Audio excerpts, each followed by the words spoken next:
Good morning, শুভ সকাল বন্ধুরা। আমি এখন এই তো মাঠ দিলে আস্তে আস্তে ঘর যাচ্ছি। আমার বন্ধুটা আজ লেট করে উঠেছে, ওই জন্য হান থেকে ভালো ওই দিলে আসছে। গড়ো সড়ো হয়ে একদম যেমন ঠান্ডা লাগিয়ে গেছে সেরকম, কারণ এত বড় ঠান্ডা সোয়েটার টোয়াটার পরে না এমনি পার করে দিল। আর এখন সোয়েটার পরে কি করবে, কাল তো আরও মানে জল গিরেছে, শীতলি হাওয়া পাই একটু ভালোই ঘুমাইলেও লেট হয়ে গেলো। ইয়ার মানে 7টা 10 15 হয়ে গেছে। তো বন্ধুরা, তো ফাইনালি আমার বন্ধুটা চলে এসেছে, দেখতেই পেয়েছো। দেখছো ঠান্ডা লাগছে কিন্তু সোয়াটার পরিবেশ নাই, কোনো করার নাই।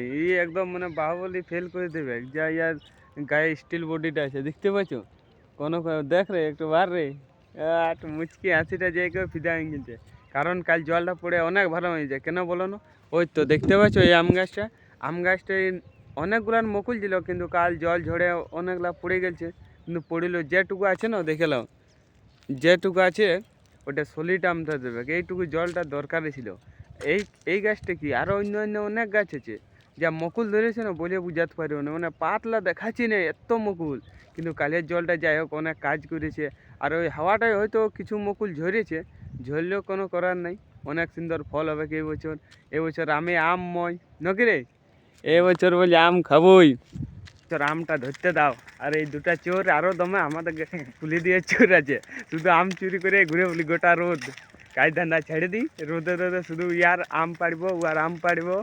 এই নুন মনে মাঠে উঠে শুধু আমি চুরি করে খাইয়ে বলি, কোনো করে নাই। কিন্তু এমনি চৈত পরব আসছে, কিন্তু এখন খাতে পাবো না চৈত পরব না পারালে। কিন্তু চৈত পরব করতে হয় না ওইটার জন্যে নাকি রে।